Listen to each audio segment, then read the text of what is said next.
Hello hi, मैं अमित कुमार सिंह आज अपने संस्थान पढ़ाई घर हर हर घर नौकरी में आप लोगों का स्वागत करता हूं। आज पुनः मैं आप लोगों की नवरात्रि की ढेर सारी बधाई देना चाहता हूं। क्योंकि नवरात्रि प्रारंभ हो गया है तो इस कारण से मैं आप लोगों को नवरात्रि की बधाई देना चाहता हूं। और आज पुनः हम लोग आप लोगों की इच्छाओं को देखते हुए पुनः हिस्ट्री का मिसलेनियस क्वेश्चन का डिस्कशन लेकर के आए हैं। और आप लोगों का ढेर सारा प्यार मिल रहा है, हमें बहुत सारी मैसेजेस मिल रहे हैं। तो और अच्छा करने का इच्छा जग रही है और अच्छा करने की इच्छा जग रही है। इस कारण से हम लोग आज ये फिर से डिस्कशन लेकर के आए हैं। आइए क्वेश्चन देखते हैं क्या कह रहा है सवाल। पहला सवाल, वर्ष 1920 में लाहौर से लाला लाजपत राय द्वारा उर्दू अखबार कौन सा समाचार पत्र जारी किया गया था? तो जी हाँ, वंदे मातरम पत्रिका। एक तो अरविंद घोष के द्वारा भी 1906 ईस्वी में जारी की गई थी और ये लाला लाजपत राय के द्वारा भी जारी किया गया था। आपके बी नंबर ऑप्शन में ट्रिब्यून की चर्चा है। 1877 में लाहौर से दयाल सिंह मजीठिया के नेतृत्व में ट्रिब्यून पत्रिका की स्थापना हुई। द पीपुल ये अंग्रेजी भाषा की पत्रिका थी। 1920 में लाहौर से लाला लाजपत राय के द्वारा छापी जाती थी। लाला लाजपत राय जिन्होंने अनहैप्पी इंडिया नामक पुस्तक की रचना की, लाला लाजपत राय जिन्होंने यंग इंडिया नामक पुस्तक की भी रचना की। अगले सवाल पे चर्चा करते हैं। भारतीय राष्ट्रीय कांग्रेस का कहां पर उदारवादियों और एवं उग्रवादियों, उग्रवादी नहीं होगा, आतिवादी होना चाहिए या उग्र राष्ट्रवादी होना चाहिए? क्योंकि उग्रवादी नहीं कहेंगे, क्योंकि उन लोगों ने देश को आजाद कराने के लिए अपनी जान दी। उग्रवादी वो होता है जो निर्दोष लोगों की जान लेता है। तो उन्हें गरम दल कह सकते हैं, आतिवादी कह सकते हैं या उग्र राष्ट्रवादी कहकर पुकारा जा सकता है। उग्रवादी कहना कहीं से तर्कसंगत बात नहीं होगी। तो आतिवादी दो भागों में विभाजित तो हो गए। तो कब हो गए? 1907 सूरत अधिवेशन में। जी हाँ, स्वदेशी के प्रस्ताव पर 1907 ईस्वी में स्वदेशी के प्रस्ताव पर रास बिहारी घोष की अध्यक्षता में कांग्रेस का सूरत अधिवेशन हुआ और पहली बार कांग्रेस के इतिहास में नरम दल और गरम दल अलग हो गए। जहां नरम दल का प्रतिनिधित्व गोपाल कृष्ण गोखले कर रहे थे, वहीं गरम दल का प्रतिनिधित्व लाल बाल पाल कर रहे थे। अगले सवाल पर चर्चा करते हैं। भारतीय राष्ट्रीय कांग्रेस के त्रिपुरी सम्मेलन में वर्ष 1939 में सुभाष चंद्र बोस को कांग्रेस का अध्यक्ष चुना गया। यह त्रिपुरी कहां है? जी हां, जबलपुरी में, जबलपुर में स्थित है। इसी अधिवेशन में पहली बार अध्यक्ष पद के चुनाव को लेकर के चुनाव हुआ था, जहां गांधी जी ने पट्टाभी सीतारामैया का समर्थन किया था। वहीं गरम दल के तरफ से सुभाष चंद्र बोस लड़ रहे थे। सुभाष चंद्र बोस ने पट्टाभी सीतारामैया को पराजित किया, जिसके पश्चात गांधी जी क्षुब्ध हो गए और कांग्रेस से इस्तीफा दे देते हैं। वह यह कहते भी हैं कि पट्टाभी सीतारामैया की हार मेरी हार है। इसी के पश्चात सुभाष चंद्र बोस कांग्रेस की नीतियों से असंतुष्ट होकर के और गांधी जी की नीतियों से असंतुष्ट होकर के कांग्रेस से इस्तीफा देते हैं और 1939 में हार्वर्ड ब्लॉक नामक संस्था की स्थापना कलकत्ता में करते हैं। अगले सवाल पर चर्चा करते हैं। 4 नंबर सवाल देखेंगे। निम्नलिखित गोलमेज सम्मेलनों में से किसका प्रतिनिधित्व भारतीय राष्ट्रीय कांग्रेस ने किया था? तो दूसरा गोलमेज सम्मेलन, जी हाँ, 1931 में हुआ था। कहा जाता है पहला गोलमेज सम्मेलन लॉर्ड इरविन के समय में हुआ था। दूसरा और तीसरा गोलमेज सम्मेलन लॉर्ड वेलिंगटन के शासन काल में हुआ था। लंदन के सेंट जेम्स पैलेस में एमजे मैकडोनाल्ड की अध्यक्षता में संवैधानिक प्रश्न पर, कहा जाता सांप्रदायिक प्रश्न पर गोलमेज सम्मेलन हुआ था। कांग्रेस ने पहला और तीसरे गोलमेज सम्मेलन का बहिष्कार किया था, वहीं दूसरा गोलमेज सम्मेलन में कांग्रेस की तरफ से गांधी जी प्रतिनिधित्व करते हैं। गांधी जी के सहयोगी की भूमिका मदन मोहन मालवीय ने निभाई थी। कहा जाता है महिलाओं का प्रतिनिधित्व दूसरे गोलमेज सम्मेलन में एन्नी बेसेंट और सरोजनी नायडू ने किया था। वहीं एसएस राजपुताना जहाज से महात्मा गांधी गोलमेज सम्मेलन में भाग लेने जाते हैं। अगले सवाल पर चर्चा करते हैं। 5 नंबर सवाल देखेंगे। 5 नंबर सवाल देखा जाएगा, निम्नलिखित में से फियस वर्ष प्लूटो को उसकी पूर्व में ग्रह की स्थिति से पदावनत किया गया, ग्रह की स्थिति से हटा दिया गया। वर्ष 2006 ईस्वी में प्लूटो को बौने ग्रह की संज्ञा दी गई। प्लूटो को बौने ग्रह की संज्ञा दी गई। अगले सवाल पे चर्चा करते हैं। जी हां, नागार्जुन सागर बांध, नागार्जुन सागर बांध परियोजना निम्नलिखित में से किस नदी पर है? तो कृष्णा नदी पर है। कृष्णा नदी महाबलेश्वर की पहाड़ी से इसका उद्गम स्थल है।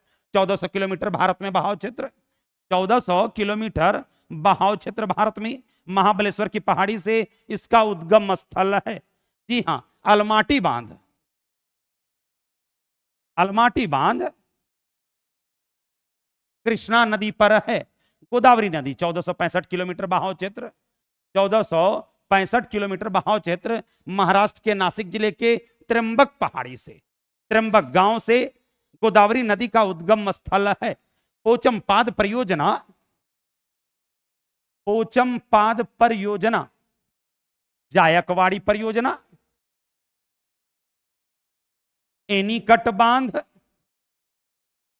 गोदावरी नदी पर है। गंडक नदी, जी हां, नेपाल से निकलती है गंडक नदी। कहा जाता है काली और त्रिशूली नदी के संगम को, काली और त्रिशूली नदी के संगम को गंडक कहकर पुकारा जाता है। कुल बहाव क्षेत्र 630 किलोमीटर, कुल बहाव क्षेत्र 630 किलोमीटर। गंडक को नेपाल में नारायणी कहकर भी पुकारा जाता है। गंडक परियोजना गंडक नदी पर है। वहीं तुंगभद्रा नदी 531 किलोमीटर बहाव क्षेत्र, 531 किलोमीटर बहाव क्षेत्र तुंगभद्रा नदी का कर्नाटक और आंध्र प्रदेश के बीच में इसका बहाव क्षेत्र है। तुंगभद्रा परियोजना तुंगभद्रा नदी पर स्थित है। अगले सवाल पे चर्चा करते हैं। 7 नंबर सवाल, नर्मदा और ताप्ती। जी हां, नर्मदा नदी 1312 किलोमीटर बहाव क्षेत्र नर्मदा नदी का अमरकंटक की पहाड़ी से, अमरकंटक की पहाड़ी से इसका उद्गम स्थल है। वहीं 724 किलोमीटर बहाव क्षेत्र ताप्ती नदी का मध्य प्रदेश के बैतूल जिले से, मध्य प्रदेश के बैतूल जिले से ताप्ती नदी का उद्गम स्थल है। कहा जाता है नर्मदा और ताप्ती, नर्मदा और ताप्ती नदियों के मध्य स्थित है सतपुड़ा की पहाड़ी, सतपुड़ा की पहाड़ी। सतपुड़ा की जो श्रेणी है इसकी सबसे ऊंची चोटी धूपगढ़, सतपुड़ा की सबसे ऊंची चोटी धूपगढ़ कहलाती है। अगले सवाल पे चर्चा करते हैं। आपके डी नंबर ऑप्शन में अरावली पहाड़ी की चर्चा है। इसकी सबसे ऊंची चोटी गुरु शिखर, गुरु शिखर अरावली पहाड़ी की सबसे ऊंची चोटी है। मुख्य रूप से अरावली पहाड़ी जो है राजस्थान में सर्वाधिक रूप से देखी जाती है। अगले सवाल पे चर्चा करते हैं। भील जनजाति कहां पाई जाती है? गुजरात, मध्य प्रदेश, महाराष्ट्र, गुजरात, मध्य प्रदेश, महाराष्ट्र के क्षेत्रों में भील जनजाति पाई जाती है। वहीं असम में गारो, खासी, गारो, खासी, चकमा, कुकी जनजाति असम में पाई जाती है। अरावली की पहाड़ी में कहा जाता है, अरावली पहाड़ी की सबसे ऊंची चोटी जो है गुरु शिखर है। इसे मेवात कहकर भी पुकारा जाता है। अगले सवाल पे चर्चा करते हैं। चंद्रयान 2, जी हां, चंद्रयान 2 20 अगस्त 2019, 20 अगस्त 2019 चंद्रयान 2 के प्रक्षेपण के समय इसरो के अध्यक्ष कौन थे? के सिवन। जी हां, के सिवन वहां के अध्यक्ष थे। भारत में कानून बनाने की सर्वोच्च संस्था कौन सी है? संसद। राष्ट्रपति लोकसभा और राज्यसभा से मिलकर के संसद का निर्माण होता है। राष्ट्रपति की चर्चा अनुच्छेद 52 में है, लोकसभा की चर्चा अनुच्छेद 81 में है और राज्यसभा की चर्चा अनुच्छेद 80 में है। प्रधानमंत्री के कार्यालय की चर्चा अनुच्छेद 74 में की गई है, वहीं उच्चतम न्यायालय की चर्चा अनुच्छेद 124 में की गई है, वहीं अनुच्छेद 324 में चुनाव आयोग की चर्चा मिलती है। अगले सवाल पे चर्चा करते हैं। किस राज्य में नगर पालिका, जी हां, नगर पालिका का सीमा क्षेत्र अधिसूचित करने की के लिए निम्नलिखित में से सक्षम है? संबंधित राज्य का राज्यपाल। संबंधित राज्य का राज्यपाल जो है, राज्यपाल की चर्चा अनुच्छेद 153 में है। तो किसी भी राज्य के नगर पालिका का सीमा क्षेत्र जो सीमित या बड़ा या छोटा किया जाता है, उस राज्य के राज्यपाल के द्वारा किया जाता है। अगले सवाल पे चर्चा करते हैं। बैंक दर, जी हां, बैंक दर बढ़ाने की बात कही गई है।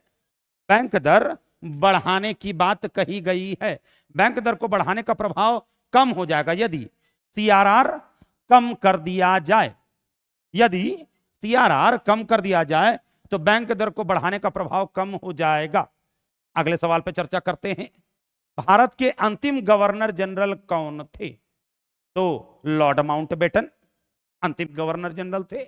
कहा जाता है स्वतंत्र भारत के पहले वायसराय और प्रथम गवर्नर जनरल, अंतिम गवर्नर जनरल लॉर्ड माउंटबेटन थे, जिन्होंने 3 जून 1947 ईस्वी को यह घोषणा की कि 15 अगस्त 1947 को भारत को आजाद कर दिया जाएगा, जिसे जून घोषणा पत्र के नाम से जाना जाता है।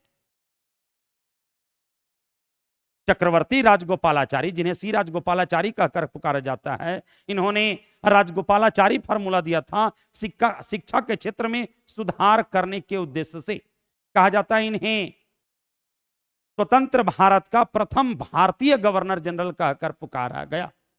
वारन हेस्टिंग बंगाल का प्रथम गवर्नर और 1772 के एक्ट के तहत प्रथम गवर्नर जनरल कहकर पुकारा जाता है, जिसका शासनकाल 1772 से लेकर के 1785 ईस्वी तक रहा। अगले सवाल पे चर्चा करते हैं। 1916 का लखनऊ समझौता किसके बीच हुआ था? नरमपंथी और चरमपंथी के बीच में।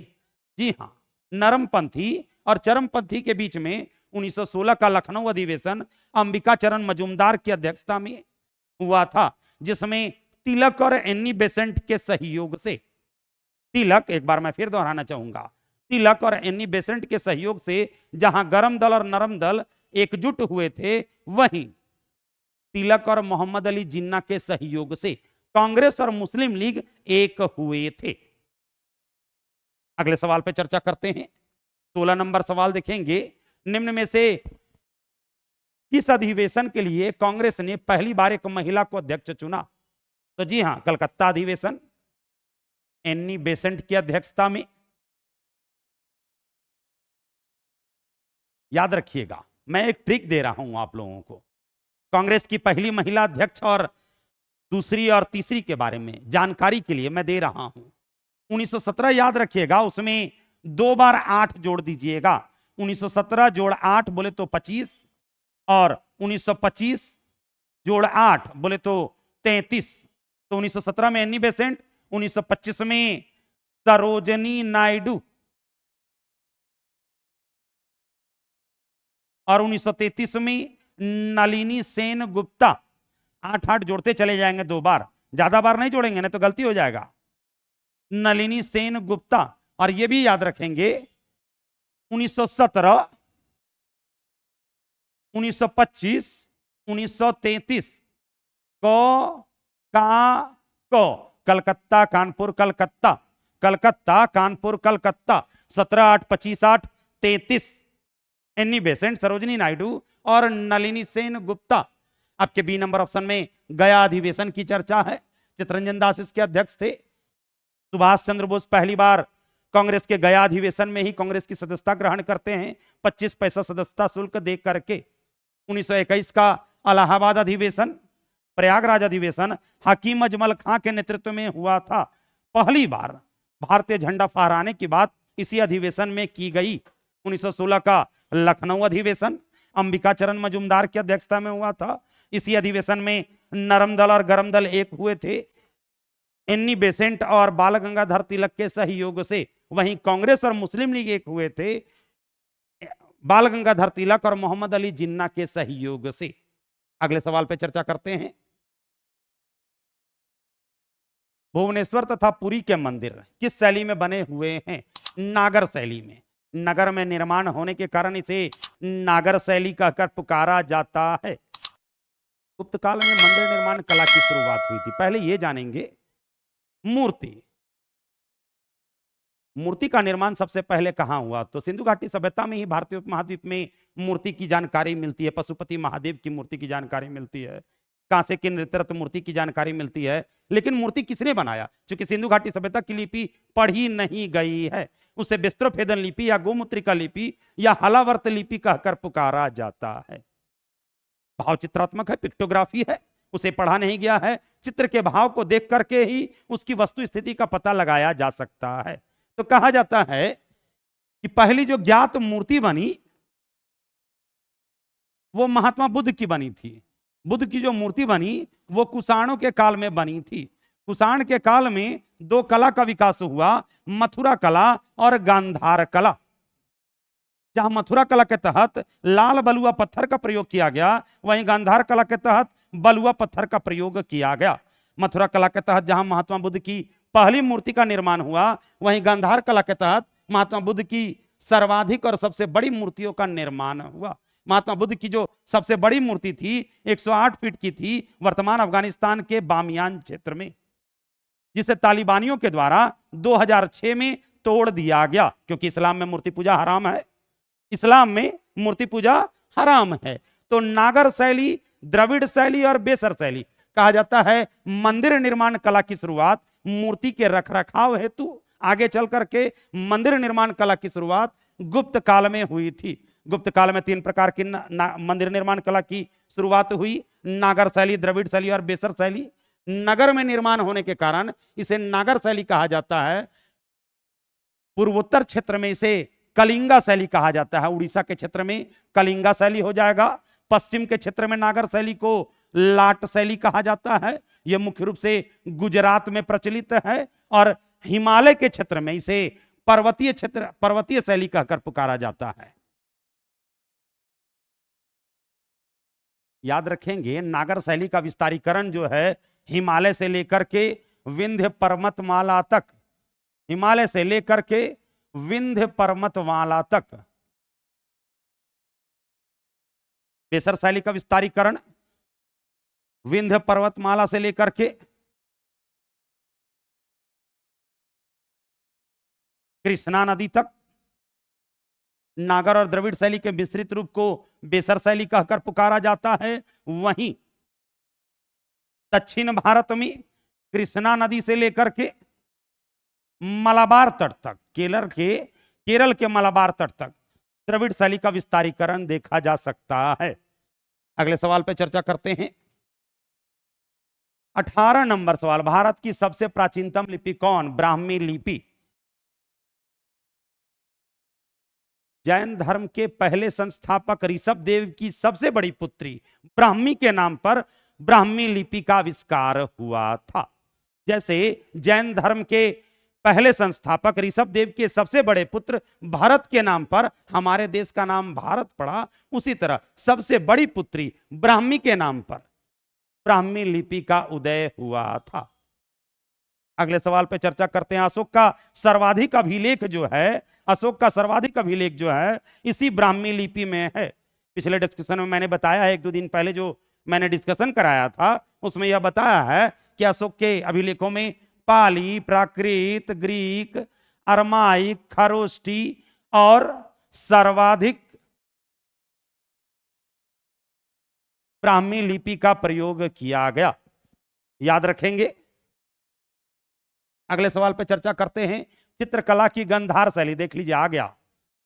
चित्रकला की गंधार शैली का सूत्रपात किसके द्वारा किया गया? कहा जाता है भारतीय और यूरोपीय शैली के मिश्रित रूप को गंधार कला कहा जाता है। तो गंधार कला का आगमन कब हुआ? सिकंदर के भारत आगमन के समय। तो चित्रकला की गंधार शैली का सूत्रपात किसके द्वारा किया गया? तो महायान संप्रदाय के द्वारा। नागार्जुन की पुस्तक, नागार्जुन जो कि कनिष्क के दरबार में रहते थे, नागार्जुन की पुस्तक माध्यमिका सूत्र में महायान शाखा के उदय की बात कही गई है। कनिष्क और उसका दरबारी नागार्जुन बौद्ध धर्म की महायान शाखा का कट्टर समर्थक था। जहां महायान संप्रदाय में बुद्ध को मूर्ति के रूप में पूजा जाता था, वहीं हीनयानी जो हैं बुद्ध को निराकार रूप में पूजते थे। वैष्णव संप्रदाय को भागवत संप्रदाय कहा जाता है, जिसके संस्थापक वसुदेव कृष्ण थे। वहीं शैव संप्रदाय में शिव की पूजा की जाती है।